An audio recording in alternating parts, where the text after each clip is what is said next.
Good morning, everyone. Students, today we are going to discuss a very important topic of chapter number 2. It is law of diminishing marginal utility. So, students, this law was first given by a German economist, Gaussen. That is why it is also popularly known as Gaussen's first law of consumption. So, what is the law? Law stated that as the stock of goods for consumption increases, the utility derived from it decreases. मतलब ये law ये कहता है कि जैसे जैसे हम किसी गुड्स को कंजप्शन इंक्रीज करते हैं तो उससे जो हमें सेटिस्फैक्शन मिलती है, सेटिस्फैक्शन की यूनिट होती है यूटिलिटी, सेटिस्फैक्शन जो पावर होती है उसको यूटिलिटी कहते हैं, यूनिट्स और यूटिल्स होती हैं, तो सेटिस्फैक्शन पावर को यूटिलिटी कहते हैं। वो कॉन्टीन्यूस कोई चीज़ कंज्यूम करने से उसकी यूटिलिटी डिक्रीज़ होती चली जाती है और ये ही जो लॉ है known as diminishing marginal utility. Same law को एक्सप्लेन किया था मार्शल ने, and what the Marshall define, it define the additional benefit which a person derives from a given increase of stock of things diminishes मतलब है decreasing with every increase in stock that he already has। मतलब जो वो consume कर रहा है, continuously consume कर रहा है, तो उससे जो सेटिस्फैक्शन मिलेगा वो डिमिनिश होता चला जाएगा। Let we understand it with help of a very good example. Suppose आप हंग्री हैं, आपको भूख लगी है और आप कुछ आइसक्रीम खाना चाहते हैं। So first ice cream will give you great satisfaction. आपके सामने आइसक्रीम रखी हुई हैं बहुत सारी, तो जब आप पहली आइसक्रीम कंज्यूम करते हैं तो वो आपको बहुत ज़्यादा सेटिस्फेक्शन देती है। फिर उसके बाद आप सेकंड आइसक्रीम कंज्यूम करते हैं तो आप ये नोटिस करेंगे कि जो सेकंड यूनिट है आइसक्रीम की वो पहले वाली से कम सेटिस्फेक्शन देगी या आपको कम एक तरह से टेस्टी लगेगी, ये कह सकते हैं हम। और इकोनॉमिक्स में हम कह सकते हैं लेस सेटिस्फेक्शन देगी, और वैसे उसका टेस्ट जो है पहले वाले का ज़्यादा अच्छा होगा और दूसरे वाले का उससे कम। With further consumption of ice cream satisfaction will keep falling. तो जैसे जैसे आप कॉन्टीन्यूसली आइसक्रीम खाते रहते हैं, एक पहले आपने एक आइसक्रीम कंज्यूम की, फिर सेकंड आइसक्रीम कंज्यूम की, फिर थर्ड आइसक्रीम कंज्यूम करी, तो उसका जो सेटिस्फेक्शन है वो फॉल होता चला जाता है। और एक टाइम वो आता है जब वो आपको नो सेटिस्फेक्शन या वैल्यू ज़ीरो, अगर हम यूटिलिटी में उसको कन्वर्ट करें तो वो यूटिल्स जो होंगी ज़ीरो हो जाएगी। और अगर फिर उस कंडीशन के बाद जब आप पूरी तरह से आप मतलब सेटिस्फाई हो जाएंगे और उस सेटिस्फेक्शन के बाद भी आप कंटिन्यूसली कोई आपको ज़बरदस्ती कहेगी भाई एक आइसक्रीम और आप खा लीजिए, है ना, तो वो जो आफ्टर सेटिस्फेक्शन, फुल सेटिस्फेक्शन के बाद भी जो आप कंजप्शन करते हैं तो वो डिसयूटिलिटी में चला जाता है, may turn into negative. Such a decrease in satisfaction with consumption of additional unit of the same commodity occurs due to law of diminishing marginal utility। तो ये जो है, जो हमारी सेटिस्फेक्शन पावर डिक्रीज होती जा रही है और जैसे हम एडिशनल कंजप्शन कर रहे हैं, यही जो लॉ है कहलाता है diminishing marginal utility. So students, let we understand it with the help of table और tabular presentation. Here I have given a table. तो अगर हम यूनिट कंज्यूम, जैसे मैंने आपको बताया कि हम आइसक्रीम का एक एग्जांपल लिया, तो कोई कंज्यूमर है वो आइसक्रीम कंज्यूम कर रहा है और उसको हम अगर टेबुलर फॉर्म में यूटिल्स में कन्वर्ट करके उसको रिप्रेजेंट करना चाहें तो हमारे पास एक फिगर आती है, टेबुलर प्रेजेंटेशन आता है। तो in this tabular presentation consumer consume more and more units of A commodity, marginal utility drive. अब हम कहेंगे जो उसकी मार्जिनल यूटिलिटी ड्राइव हो रही है वो additional unit goes on falling. अब इसको ऐसे रिप्रेजेंट कर सकते हैं, सपोज जब फर्स्ट आइसक्रीम कंज्यूम की डेट, तो उसकी जो मार्जिनल यूटिलिटी थी, मतलब सेटिस्फेक्शन उसने मैक्सिमम दिया, हमने यही बताया भाई जब पहले आइसक्रीम कंज्यूम करेंगे तो क्योंकि आप हंग्री हैं, आपको भूख लगी है, तो वो सेटिस्फेक्शन हमने इसको मैंशन किया 10। जब नेक्स्ट कंज्यूम की तो जाहिर सी बात है वो जो सेकंड कंजप्शन है, सेकंड आइसक्रीम कंज्यूम कर रहे हैं तो उसका सेटिस्फेक्शन पहले वाले से कम है, तो हमने उसको नोट किया 8। नाउ थर्ड करेंगे तो वो और डिमिनिशिंग हो जाएगी और डिक्रीज हो जाएगा, फोर्थ करेंगे और डिक्रीज हो जाएगा, फिफ्थ करेंगे डिक्रीज हो जाएगा। 6 आइसक्रीम पे आके अब ऐसा हुआ कि कंज्यूमर को ये लगा कि भाई अब मेरे को बिल्कुल इच्छा नहीं है, no need to eat any more ice cream. सो यहाँ पर जाकर अगर वो 6 आइसक्रीम कंज्यूम करता है तो उसको सेटिस्फेक्शन में कोई इंक्रीमेंट नहीं होगा, सेटिस्फेक्शन वही पहले वाला जो था वही रहेगा, क्योंकि अब वो ज़बरदस्ती खा रहा है। लेकिन उसके बाद भी उसको फोर्स किया जाता है और कहा जाता है भाई आप और कंज्यूम करो, तो वो एक तरह से उसके लिए प्रॉब्लमेटिक हो जाएगा। प्रॉब्लमेटिक हो जाएगा, जो वो पहले सेटिस्फेक्शन उसको आ रहा था उसको अजीब होना स्टार्ट हो जाएगा, और it will be convert in dissatisfaction और डिसयूटिलिटी। और डिसयूटिलिटी मतलब 7th यूनिट जब कंज्यूम कर रहा है तो डिसयूटिलिटी, जो पहले सेटिस्फेक्शन था वो भी माइनस में चला गया, और कंटिन्यूसली अगर हम उसको देते रहेंगे तो वो और ज़्यादा डिसयूटिलिटी या डिससेटिस्फेक्शन इंक्रीज होता चला जाएगा। अब नाउ जो ये मार्जिनल यूटिलिटी वाला कॉलम है, तो जैसे हमने समझा था कि भाई जो टी यू होता है वो सबमिशन ऑफ मार्जिनल यूटिलिटी होता है, तो इसी की हेल्प से we will draw the table of column of T U also. तो टी यू आप ड्रॉ कर सकते हैं ईजिली। जो क्यूमुलेटिव मार्जिनल यूटिलिटी है उसके अकॉर्डिंग ड्रॉ होता रहेगा। इससे फर्स्ट की 10 है तो ये 10 हो जाएगा, क्योंकि मार्जिनल यूटिलिटी इससे पहले नहीं है कोई। फिर 10 और 8 को प्लस करके 18 आ जाएगा। फिर नेक्स्ट तीनों को प्लस करके 24। नेक्स्ट आप 28 आ रहा है, चारों को प्लस करके 28 आ जाएगा।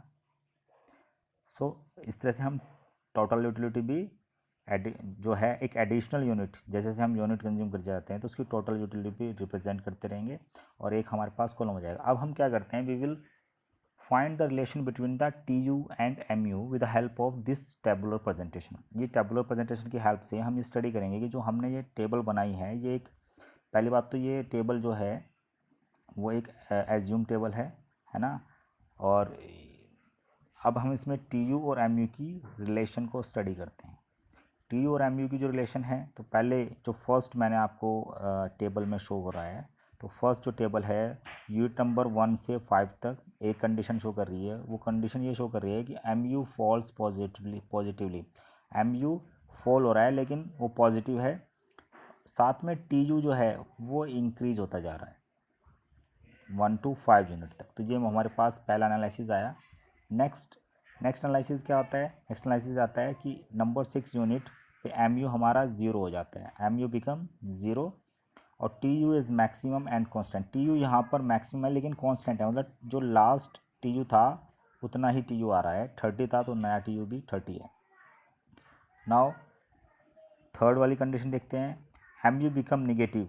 मार्जिनल यूटिलिटी हमारी नेगेटिव हो जाती है इस कंडीशन में। और टी यू डिक्रीज, और टी यू जो है डिक्रीज होना स्टार्ट हो जाता है। तो ये जो 3 एनालिसिस है यही आपको स्टडी करनी है, यही इसका जो डिमिनिशिंग मार्जिनल यूटिलिटी, जो law of diminishing marginal utility है, इसमें आपको टी यू और एम यू की रिलेशनशिप ही एक्सप्लेनेशन करनी होती है। तो ये with the help of table कर सकते हैं, with the help of graph भी कर सकते हैं। ग्राफ में ग्राफिकल रिप्रेजेंटेशन है, जैसे जैसे टेबल ड्रॉ हुई है उसके अकॉर्डिंग हमने टी यू टोटल यूटिलिटी को रिप्रेजेंट किया है। पहली हमारे 10 से स्टार्ट होती है टोटल यूटिलिटी, फिर वो अगर आप देखेंगे पीछे टेबल में तो ये 10 के बाद आपकी 18 24 इंक्रीज होती चली जाती है। सेकंड कंडीशन यहाँ पर क्या हो रहा है, जब ये कांस्टेंट हो जाती है, तो हम इसी चीज़ को जब हम ग्राफ में स्टडी करते हैं तो मैं इस कंडीशंस को ऐसे इस ये 3 पार्ट हो गए, पार्ट 1, पार्ट 2 और पार्ट 3। तो जो टेबल को हमने टेबुलर जो प्रेजेंटेशन थी बैक में, अगर उसको मैंने 3 पार्ट में बांटा हुआ था, तो यहाँ पर भी अगर आप देखेंगे तो 3 पार्ट में है। ये यूनिट 5 से स्टार्ट करते हैं, पार्ट 1 यूनिट 5 से होगा पार्ट 1, और यूनिट 6 से बाद से पार्ट 3 स्टार्ट हो जाएगा। तो बीच में जो है पार्ट 2 है according to our table presentation, है ना। आप इसको कम और ज़्यादा भी कर सकते हैं, वो अलग बात है। यहाँ पर जो फर्स्ट यूनिट कंज्यूम कर रहा है तो 10 है। Second unit total utility, that is total utility, ये टोटल यूटिलिटी प्रेजेंट कर रहा है। सेकंड यूनिट कंज्यूम कर रहा है तो 18, थर्ड पर 24, फोर्थ पर 28, देन 30 और फिर सेकेंड ये थर्ड फेज, ये थर्ड फेज में आके डिमिनिशिंग नीचे आना स्टार्ट हो जाता है डिमिनिशिंग। तो फर्स्ट फेज में हमारा टी यू इंक्रीज कर रहा है, सेकेंड फेज में कांस्टेंट है, और जो थर्ड फेज है, थर्ड फेज यहाँ से ये डिमिनिशिंग होना स्टार्ट हो रहा है, ये दिस इज़ द डिमिनिशिंग वाला पार्ट। तो पहला फेज इंक्रीज हो रहा है, क्या टोटल यूटिलिटी इंक्रीज हो रही है, सेकेंड फेज में कांस्टेंट है, और थर्ड फेज में डिमिनिशिंग डिक्रीज हो रही है। सेम मार्जिनल यूटिलिटी को रिप्रेजेंट करते हैं, तो मार्जिनल यूटिलिटी हमारी नेगेटिव भी आ रही है, तो हम जो ग्राफिकल रिप्रेजेंटेशन है उसमें नेगेटिव माइनस वाई की वैल्यूज़ भी पुट करते हैं, और उससे हमारी जो मार्जिनल यूटिलिटी है वो डायरेक्ट डिमिनिशिंग होती आ रही है, स्ट्रेट लाइन में रिप्रेजेंट होगी। ये जो पॉइंट है जहाँ पर मार्जिनल यूटिलिटी ज़ीरो है, और ऊपर वाला अगर आप पॉइंट देखते हैं तो आप ये पाएंगे कि ये वो पॉइंट है जहाँ पर टोटल यूटिलिटी मैक्सिमम है। मतलब टी यू जब मैक्सिमम होती है, whenever the T U is maximum, M U is zero, M U उस पोजिशन पर ज़ीरो होती है। यही आपने पीछे स्टडी किया था यहाँ पर ये वाले को, ठीक है। जब टी यू मैक्सिमम होता है तो एम यू नेगेटिव होता है। So this is the graphical representation. Now ये जो जितने भी हमने थ्री एनालिसिस पढ़ी हैं, तो आप इनको you will find this three analysis on this graph, आप इस ग्राफ में पा सकते हैं। अगर थर्ड एनालिसिस देखते हैं कि भाई जब टी यू डिक्रीज़ हो रहा है, when T U is decreasing, ये वाला पार्ट आता है टी यू डिक्रीजिंग, तो एम यू भी जो है आपका नेगेटिव है। जब टी यू इंक्रीज़ हो रहा है तो आपका एम यू जो है वो पॉजिटिव है। इस तरह से ये सारे रिलेशन आपको मिल जाएंगे यहाँ पे between T U and M U, total utility and marginal utility. अब इस डिमिनिशिंग मार्जिनल यूटिलिटी लो कहाँ पर अप्लाई होता है, क्या इसके एजम्पशंस हैं, क्या इसमें एज्यूम किया गया है, क्योंकि ये नहीं कि ये डायरेक्टली अप्लाई होता है। जब हम कोई चीज़ स्टडी करते हैं तो उसकी कुछ एजम्पशंस होती हैं जो हम एज्यूम करके उस लॉ को या उस कॉन्सेप्ट को स्टडी करते हैं। तो यहाँ पर पहला जो एजम्पशन है वो है कार्डिनल मेजरमेंट ऑफ यूटिलिटी है। कार्डिनल मेजरमेंट में हमने यूटिलिटी को 1 2 3 या नंबर्स में लिया हुआ है। जैसे मैंने कहा कि भाई जब पहली आइसक्रीम कंज्यूम करता है तो 10 उसकी यूटिल्स हैं, तो ये हमने एज्यूम किया हुआ है कि ये कार्डिनल मेजरमेंट ऑफ यूटिलिटी में आता है आपका law of diminishing marginal utility. Next है standard unit of measurement. Standard unit of measurement is a very large और वेरी स्मॉल। जो यूनिट होनी चाहिए वो ना तो बहुत बड़ी हो ना ही बहुत छोटी हो। जैसे water consumption should not be measured in drops, तो जैसे हम कहते हैं भाई कोई कंटिन्यूसली वाटर कंज्यूम कर रहा है, हाँ, एक थर्स्टी पर्सन, तो ऐसा नहीं कि उसको बूंद बूंद पिलाना है, नहीं, एक एक ऐसा भी ना हो कि जो उसका ग्लास ऑफ वाटर वो बहुत बड़ा हो तो वो एक ही वाटर कंज्यूम करने के बाद दूसरा वाटर कंज्यूम ना कर सके। तो आपकी जो मेज़रमेंट होनी चाहिए, जो क्वांटिटी होनी चाहिए, वो शुड बी मेजरेबल होनी चाहिए, ऐसी हो कि हाँ वो सफिशेंट हो, नॉट बहुत ज़्यादा ना हो और बहुत कम ना हो। Next number 3 is continuous consumption होना चाहिए। कि कॉन्टीन्यूस कंजप्शन ये हो कि भाई एक तो आपने क्वांटिटी, एक यूनिट तो आपने मॉर्निंग में कंज्यूम की और एक यूनिट आप इवनिंग में कंज्यूम कर रहे हैं, तो उसके बीच में बहुत बड़ा टाइम गैप हो जाता है।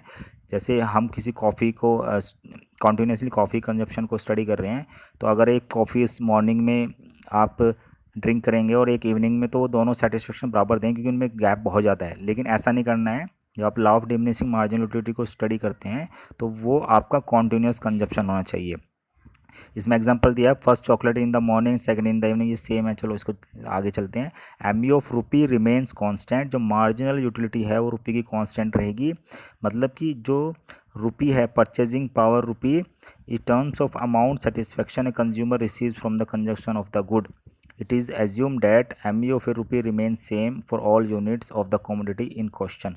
मतलब ये है कि भाई जब वो फर्स्ट आइसक्रीम परचेज़ कर रहा था, तो सपोज़ करो 10 रुपीज़ की थी, तो सेकंड आइसक्रीम परचेज़ करेगा, तो ऐसा नहीं कि उसकी जो सेटिस्फेक्शन पावर उस पर्सन के लिए 8 हो गया है यूटिल्स में, तो वो उसकी जो मार्जिनल यूटिलिटी है आइसक्रीम की कम हो जाएगी, नहीं, क्योंकि उसने पहले एक आइसक्रीम कंज्यूम की हुई है। अगर आप वो सेकंड वाली आइसक्रीम किसी एक ऐसे पर्सन को टेस्ट के लिए देते हैं जो ऑलरेडी हंगर है, तो वो उसको भी पूरा सेटिस्फेक्शन देगी, है ना। तो मार्जिनल यूटिलिटी ऑफ रुपी बिल्कुल सेम रहेगी। ऐसा नहीं है कि जब कॉन्टीन्यूसली गुड्स को कंज्यूम कर रहे हैं तो उसकी जो क्वालिटी है गुड्स की वो कम होती चली जाएगी, या सस्ती वाली चीज़ या चीप गुड्स उसको कंजप्शन के लिए देंगे, नहीं, वो सेम रहेगी। नेक्स्ट है fixed income and price. It is assume that there is no change in price of the good. ये भी माना गया है कि वहाँ पर प्राइस में कोई चेंज नहीं होगा गुड्स की, क्योंकि गुड्स की जब प्राइस में चेंज होता है तो हमारा एक तरह से साइकोलॉजिकल बिहेवियर चेंज हो जाता है इनकम ऑफ एन इंडिविजुअल, और ना ही इनकम में कोई चेंज होगा। So these are the assumption of law of diminishing marginal utility. Thank you students, have a nice day.